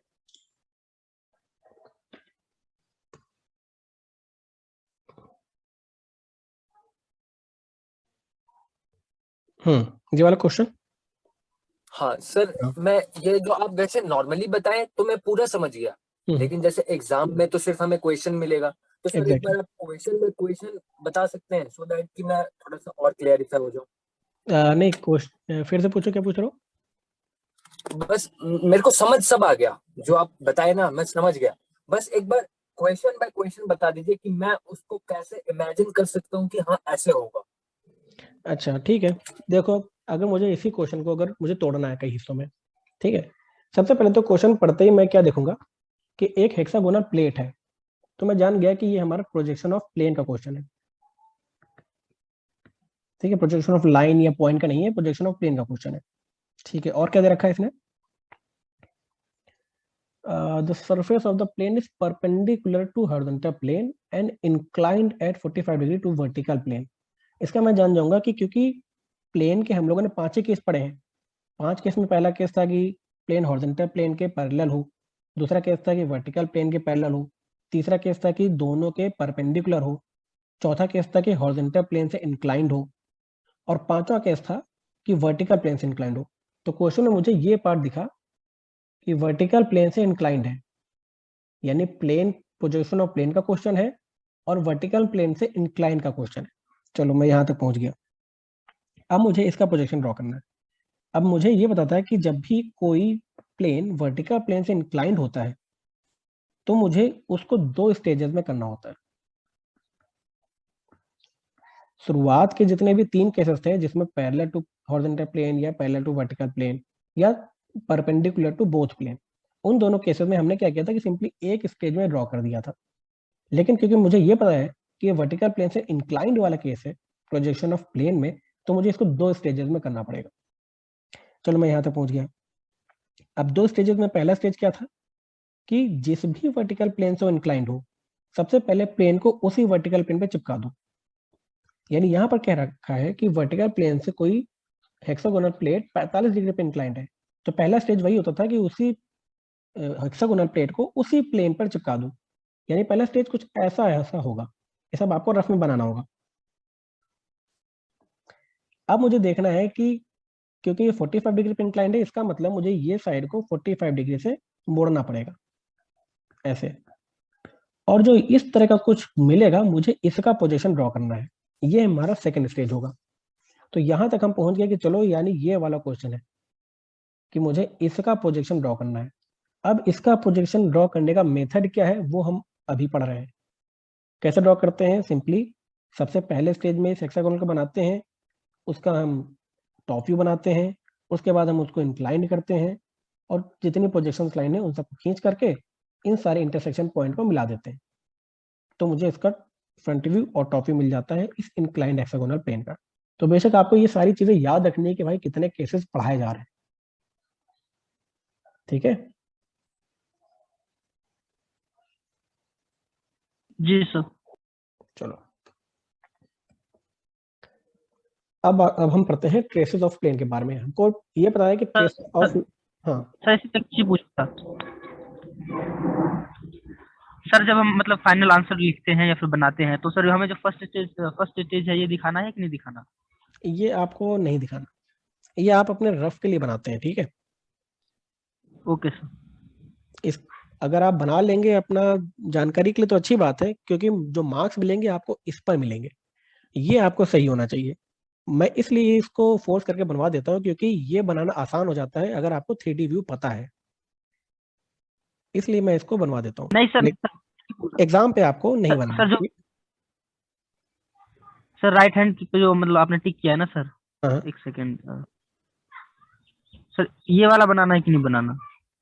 अच्छा, ये वाला बनाने के लिए ये वाली की बात कर रहे हो? हाँ ये बनाना पड़ेगा आपको, ओके सर। क्योंकि अगर आप ये नहीं बनाएंगे तो आपको इन प्रोजेक्टर लाइंस का इंटरसेक्शन पॉइंट नहीं मिल पाएगा। तो आपको चार्ट में तो ये दिखाना ही पड़ेगा कि आप इन इंटरसेक्शन पॉइंट तक कहाँ से पहुंचे। चलो ओके ठीक है, अब पढ़ते हैं ट्रेस के बारे में। तो ये बताइए कि ट्रेस ऑफ लाइन क्या होती थी, किसी को याद है?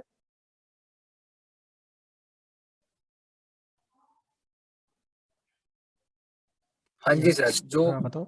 जो भी हम प्रोजेक्शन ऑफ पॉइंट भी पढ़े थे, तो उसमें अगर कोई भी क्वाड्रेंट में लाई कर रहा है, अगर उसका एंड पॉइंट को हम लोग मतलब वर्टिकल प्लेन या हॉरिजॉन्टल प्लेन की तरफ खींच लेते हैं, मतलब ड्रॉ कर लेते हैं, और उसका जो भी पॉइंट वर्टिकल पॉइंट पे मिलता है उसको ट्रेस बोलते थे सर।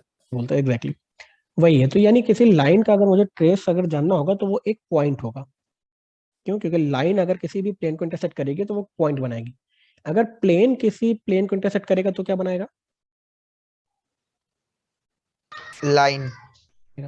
तो एक प्लेन का ट्रेस होता है वो लाइन जो हमको मिलती है प्लेन को जब हम इंटरसेक्ट करते हैं रेफरेंस प्लेन के साथ, जैसे हमने लाइन को पढ़ा था। So if a plane which is not parallel to reference plane will meet with it in a line, समझ गए? क्योंकि अगर कोई प्लेन किसी रेफरेंस प्लेन के पैरेलल होगा तो कभी उससे मीट नहीं करेगा। ट्रेस बनाने के लिए ऑब्वियस है कि उस प्लेन को थोड़ा सा इंक्लाइन होना पड़ेगा ताकि कहीं ना कहीं जाकर के वो दोनों इंटरसेक्ट करे, और जिस पॉइंट जहां पर वो इंटरसेक्ट करेंगे वहां पर हमको एक लाइन मिल जाएगी, उसे हम कहते हैं ट्रेस। तो ट्रेस आप समझ गए कौन कौन से ट्रेस होते हैं। हॉरिजॉन्टल ट्रेस एक होता है और एक वर्टिकल ट्रेस होता है, सिंपली जैसे हमने लाइन में पढ़ा था। अगर हमारा कोई प्लेन ऐसा है जो हॉरिजॉन्टल प्लेन के पैरेलल है तो मुझे उसका ट्रेस कहाँ मिलेगा? देख के बताओ फटाफट। वर्टिकल पे सर। प्लेन में मिलेगा, और ट्रेस क्या होगा? एक लाइन होगी। तो यहाँ पर देखो, ये जो हमने लाइन बनाया था इसका फ्रंट व्यू, यही इसका एक्चुअल वर्टिकल ट्रेस भी है। दूसरा केस, जब हमारा प्लेन हॉरिजॉन्टल प्लेन के परपेंडिकुलर है और वर्टिकल प्लेन से पैरेलल है, तो इसका ट्रेस हमको कहाँ मिल रहा है? यहाँ पर हॉरिजॉन्टल प्लेन पे, तो हमने इसको कह दिया हॉरिजॉन्टल ट्रेस। तो ये जो ABCD लाइन है वही हमारा हॉरिजॉन्टल ट्रेस हो गया। इसी तरह ये एक हमारा प्लेन है जो दोनों ही प्लेन के परपेंडिकुलर है, वर्टिकल प्लेन और हॉरिजॉन्टल प्लेन दोनों के परपेंडिकुलर एक प्लेन है। मुझे इसके ट्रेस क्या दोनों प्लेन में मिल जाएंगे? बिल्कुल। फ्रंट व्यू में देखूंगा तो मुझे इसका वर्टिकल ट्रेस मिल जाएगा, और ऊपर से देखूंगा तो एक लाइन का हॉरिजॉन्टल ट्रेस मिल जाएगा। समझ में आ रहा है सब कुछ? Yes sir. इसी तरह अगर एक हमारा ये प्लेन है, ये प्लेन कैसा है देखो, वर्टिकल प्लेन से तो परपेंडिकुलर है, लेकिन हॉरिजॉन्टल प्लेन से ये कुछ थीटा एंगल बना रहा है, तो मुझे इसका वर्टिकल ट्रेस फ्रंट व्यू में दिख जाएगा। और अगर मुझे इसका हॉरिजॉन्टल ट्रेस चाहिए तो क्या करना पड़ेगा, मुझे इसी लाइन को एक्सटेंड करना पड़ेगा इस प्लेन को, और जहां पर भी ये हमारे रेफरेंस प्लेन को इंटरसेक्ट कर रहा है वहां पर मुझे एक लाइन मिल जाएगी। इस लाइन को मैं कह देता हूँ हॉरिजॉन्टल ट्रेस। ठीक है, तो अगर सपोज अगर मुझे ड्रॉ भी करना हुआ शीट में, तो क्योंकि मैं इतना तो ड्रॉ कर ही चुका हूं, ये प्लेन का मैंने फ्रंट व्यू और टॉप व्यू तो ड्रॉ कर ही लिया है। अगर मैंने क्वेश्चन में ये भी पूछ लिया कि तुम इसका हॉरिजॉन्टल ट्रेस बताओ, तो तुमको पता है कैसे बताना है, सिंपली इस लाइन को तुम एक्सटेंड कर दोगे, कहां तक, जहां तक ये एक्स वाई को काटेगा। एक तरह से ये तुम फ्रंट व्यू को एक्सटेंड कर रहे हो यहाँ तक, एच डैश पॉइंट तक। उसके बाद एच डैश पॉइंट से तुम एक प्रोजेक्टर लाइन खींचोगे नीचे ऐसे करके, ताकि तुमको ये वाली हॉरिजॉन्टल ट्रेस मिल सके, ये वाला हॉरिजॉन्टल ट्रेस। तो इस तरह आप हॉरिजॉन्टल ट्रेस भी बना सकते हैं अपनी शीट में अगर पूछा जाए तो। ठीक है, बस इतना ही है आपका प्रोजेक्शन ऑफ प्लेन में सिलेबस। जो ड्राइंग शीट है आपको उसमें 4 फिगर बनाने हैं, ये दोनों, ये चारों एक ही शीट में बनाना है। हाँ, एक डाउट था सर, आपने जो प्रीवियस लेक्चर में फिर जो आपने पढ़ाया था, हाँ। तो उसकी सर जो आपने ड्राइंग शीट दी थी वो सर सेम थी। ड्राइंग शीट जो दी थी मैंने सेम दी थी मतलब? सर एक हाँ, क्वेश्चन सर। सेम था उसमें तो। वो क्वेश्चन सेम थे सर, वो समझ नहीं आ रहा था सर, वो दोनों ही क्वेश्चन अलग अलग टाइप के करने हैं या एक ही मेथड से? वो क्वेश्चन मैंने सेम डाल दिए थे क्या उस पीपीटी में? यस सर, वो एक डाउट हो रहा क्वेश्चन है सेम सर, था सेम बस। क्वेश्चन। मतलब जो मैंने एग्जाम्पल से पढ़ाया था वही क्वेश्चन पढ़ा हुआ था शीट पे? हाँ ये सर, जो आपने प्रीवियस लेक्चर में जो फिर आपने पढ़ाया था, तो फिर जो उसका आपने असाइनमेंट दिया था फिर उसमें वही क्वेश्चन थे। अच्छा चलो ठीक है, तो सर, एक क्वेश्चन एग्जैक्टली सेम हो गया, चलो कोई बात नहीं, आप उसको ड्रॉ कर लेना, क्योंकि ये जो मैंने पढ़ाया था तो मैंने ऐसे स्क्रीन में पढ़ा दिया, आपका हैंड्स ऑन एक्सपीरियंस मिल जाएगा अगर आप उसको ड्रॉ करेंगे सेम एग्जांपल को तो। सर आपने जो वो प्रोजेक्शन ऑफ स्ट्रेट लाइन पढ़ाया था ना सर, उसका जो आपने असाइनमेंट दिया था सर, वो असाइनमेंट आपने दूसरे वाले उसमें दे दिया। अच्छा, प्रोजेक्शन ऑफ लाइन का ही असाइनमेंट मैंने कहीं और दे दिया, मैं समझ नहीं पा रहा हूँ सर, अभी फिर भी नहीं वही समझ वाला असाइनमेंट फिर दूसरे उसमें भी दे दिया आपने। अच्छा, प्रोजेक्शन ऑफ पॉइंट और प्रोजेक्शन ऑफ लाइन का असाइनमेंट सेम है? Yes sir. यानी आपको प्रोजेक्शन ऑफ नहीं लाइन का सर, असाइनमेंट नहीं मिला? हमारा तो अलग अलग। नहीं मिला नहीं, होगा, सेम है। क्योंकि मैंने देखा है कि लड़कों ने सबमिट किया है प्रोजेक्शन ऑफ लाइन का शायद। फिर जो आपने प्रोजेक्शन लाइन का जो फिर असाइनमेंट दिया था, जिसमें फिर ड्राइंग शीट 7 लिखा हुआ है, हाँ, फिर उसमें जो क्वेश्चन थे फिर वही सेम जो आपने ऐसा इसके बाद जो लेक्चर दिया था, फिर उस स्क्रीन में दिखाता हूँ कि आपको यही असाइनमेंट मिला है कि नहीं मिला। ठीक है, जरा बने रहिए। Yes sir.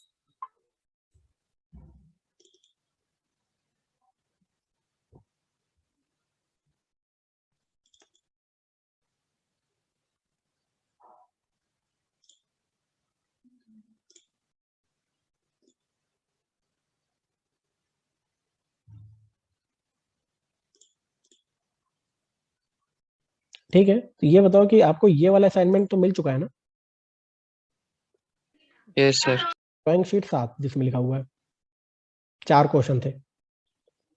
ठीक है, ये आपका प्रोजेक्शन ऑफ लाइन का असाइनमेंट है जो आपको मिल चुका है। ठीक है, इसके अलावा सर ये सबमिट नहीं करना था ना अभी? सर अभी ब्लैंक सबमिट इसके नहीं करना बाद है। जो आपने प्रोजेक्शन ऑफ 6 तक को करना था। Line to both the reference plane जो फिर आपने पढ़ाया था, फिर उसमें भी आपने सेम यही वाला असाइनमेंट दिया है। अच्छा ठीक है, मैं दूसरा असाइनमेंट खोलता हूँ। ये वाला असाइनमेंट आपको दिख रहा है, drawing sheet 7, drawing sheet 6। Yes sir. ये वाला आप में इसमें आपने क्या किया था, प्रोजेक्शन ऑफ पॉइंट बनाया था। ठीक है, जिसमें आपने पॉइंट्स के प्रोजेक्शन बनाए। फिर उसके बाद मैंने प्रोजेक्शन ऑफ लाइन पढ़ाया और आपको मैंने ये वाला असाइनमेंट दिया। इसके पहले मैंने आप लोगों को पढ़ाया था मल्टी व्यू, तो मैंने आपको ये वाला असाइनमेंट दिया था, ड्राइंग शीट 5। Yes sir. ठीक है, यस सर। हाँ, तो आज जो मैं असाइनमेंट देने जा रहा हूँ वो है ड्राइंग शीट 8, यानी कि ये मैंने यहाँ पर गलत लिखा हुआ है, इसको 8 कर लो। हाँ ये फिर जो आपने फिर अभी दिखाया था ना फिर प्रोजेक्शन ऑफ लाइन का, हाँ सर ये तो आपने असाइनमेंट दी थी सर, जो उसके बाद आपने पढ़ाया था sir, projection of line incline to both the reference plane. तो हाँ सर जो आपने उसमें असाइनमेंट दिया था वही क्वेश्चन सर ये सेम थे। सेम ही था, तो वो क्योंकि मैंने इंक्लाइंड वाले का क्वेश्चन नहीं दिया होगा मैंने, या तो चौथा क्वेश्चन मैंने करने के लिए मना किया था, या तुमने शायद वो क्लास मिस कर दी थी। मैंने असाइनमेंट सेम ही दिया है। मैंने कहा था कि शुरुआत के पहले 3 क्वेश्चन करने हैं, क्योंकि मैंने चौथा क्वेश्चन अभी पढ़ाया नहीं था। फिर जब मैंने अगला वाला यस सर, इंक्लाइंड वाला आपने यही पढ़ाया, बोला था कि चौथा क्वेश्चन नहीं करना। नहीं करना, और जब आपने यस इंक्लाइंड वाला सर, पढ़ इसलिए लिया, बोले थे कि वो असाइनमेंट सबमिट नहीं करना है अभी। और मैंने कहा था कि ओके असाइनमेंट सर। सबमिट नहीं करना, क्योंकि अभी मैंने चौथा वाला पॉइंट पढ़ाया नहीं था। फिर चौथा वाला पॉइंट जब मैंने पढ़ा दिया, तो मैंने सेम असाइनमेंट डाला कि अब आप इसको कंप्लीट कर लो। तो आपको एक ही ड्राइंग शीट में बनाने हैं चारों फिगर्स, ठीक है? कोई डाउट? नो फिर तो आपने फिर चौथा वाला जो सर आप क्वेश्चन बता रहे हो फिर वो वाले मेथड्स तो होएगा जो इंक्लाइन वाले से। वाले से होगा, ठीक है? ओके चलो फिर आज की क्लास एंड करते हैं। ये असाइनमेंट में डाल दूंगा गूगल क्लासरूम पे, आप लोग को मिल गया होगा। अच्छा, एक नया गूगल क्लासरूम बना हुआ है, ठीक है? ये फिर डीएसयू जो है देखें डीएसयू वाले से एमडी एक नया स्टार। गूगल क्लासरूम बन चुका है, तो उम्मीद करता हाँ हूँ सर, सब लोग मैं इसको ज्वाइन सादिक करेंगे। सर से बात किया था सर। ठीक जी है, सर। तो बाकी लोग को भी हाँ रिमाइंड करा देना, क्योंकि उसमें अभी काफी लोग ऐड नहीं हुए हैं। रिमाइंड करा देना हाँ कि अब सर बट सर। असाइनमेंट पहले वाले में सबमिट कर सर रखा है। एक चीज पूछनी है सर, जो डीएसयू वाले से हमने जो सर गूगल क्लासरूम से ज्वाइन करा सर, उसमें अगेन दोबारा सारे असाइनमेंट सबमिट करने? नहीं, मतलब नहीं, देखो मेरा तो गूगल फॉर्म पे सबमिट करने के लिए मैंने बोल रखा है, ठीक है? मेरा तो जो गूगल फॉर्म है, वो आप कोई भी गूगल क्लासरूम ज्वाइन करोगे वो मेरे पास आ ही जाएगा, ठीक है? तो आपको सिंपली उस वो गूगल फॉर्म सादिक की सर से लिंक को, पूछना पड़ेगा ना सर, किस चीज को? वो सादिक सर से पूछना पड़ेगा जो उनका असाइनमेंट है वो दोबारा सबमिट करना है कि नहीं। उनसे पूछना पड़ेगा। मेरा असाइनमेंट आपको गूगल फॉर्म में सबमिट करना है, वो आपको दोबारा नहीं सबमिट करना, वो मेरे पास मिल गया है, ठीक है? सर ओके बोलो। सर मैं ये पूछ रहा था कि मेरे को उस दिन फर्स्ट फेब को अपलोड करते करते लेट हो गया था, 20 मिनट लेट हो गया था, तो वो सेकंड फेब शो हो रहा होगा, तो सर उसमें पेनल्टी लगेगा कि नहीं? नहीं, उसमें नहीं लगेगा। आज भी अगर आप लोगों ने जमा कर दिया तो कोई पेनल्टी नहीं लगेगा। लेकिन बात यह है कि सबसे पहले तो मैं ये कह रहा हूँ कि कोई भी अगर इशू हुआ करे ना, आप लोग मुझे मेल किया करो। मैं आप लोग को मेल आईडी दे चुका हूँ, और सीआर की मदद से भी मेल आईडी दे रखा है। एक्चुअली मैं हमेशा फ्री नहीं रहता। आप लोग कभी भी कॉल करने से पहले देखो कि क्या आपने मेल किया है। अगर 24 घंटा हो गया मैंने रिस्पॉन्ड नहीं किया, तब आप बेशक कॉल कर लो। लेकिन ऐसा नहीं होता कि आपने मेल किया मैं रिस्पॉन्ड ना करूँ। तो पहली प्रायोरिटी इसी की रखो कि आप लोग मुझे मेल करो, कोई भी क्वेरी हो या कोई भी डाउट हो, ठीक है? सर मैं तो बहुत अच्छे तरीके से सर बुलेट पॉइंट्स में नोटिस जारी कर दिया था ग्रुप में कि कोई भी डायरेक्ट कॉल नहीं करेगा सर को, पहले जो भी है मेल पे वो कांटेक्ट करेंगे। हाँ, ये सर मतलब सही फिर भी तरीका ये है। लोग कॉल कर रहे हैं सर। कोई बात नहीं, कोई जी बात सर। नहीं। अगर हो गया तो फिर से उनको बता दिया है कि अब आप लोग देखो कॉलेज में आ चुके हैं, तो आपको थोड़ा प्रोफेशनलिज्म को ध्यान देना पड़ेगा। 3 साल बाद जब आप यहाँ से जाएंगे, तो इस चीज़ को ध्यान देना पड़ेगा कि आप जिससे भी बात करने जा रहे हैं कि उसके पास टाइम है अपॉइंटमेंट का, कहीं और तो नहीं बिजी हो सकता है। इन सब चीज़ों को ध्यान में रख करके पहले आप उससे अपॉइंटमेंट का टाइम मांगते हैं, ठीक है? आप उसको मेल करते हैं प्रॉपर, या मैसेज करते हैं, टेक्स्ट मैसेज करते हैं।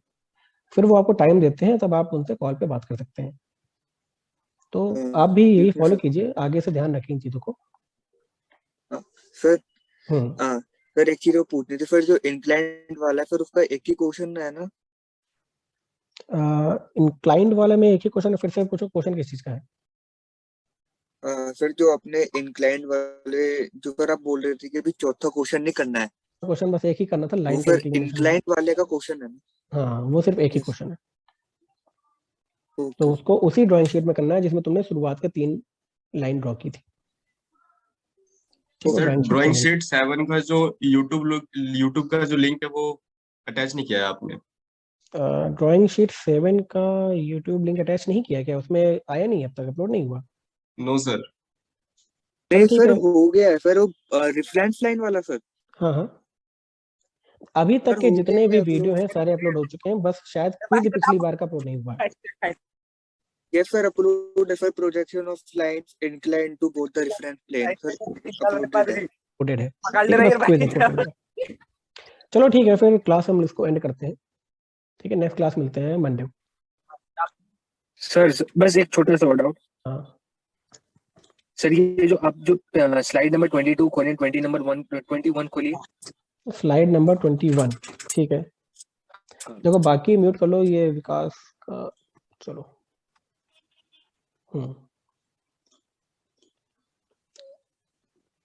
सर इसमें जो सेकंड डायग्राम बना हुआ है, जो जिसमें हम लोग ठीक है, फ्रंट व्यू टॉप, ये वाला।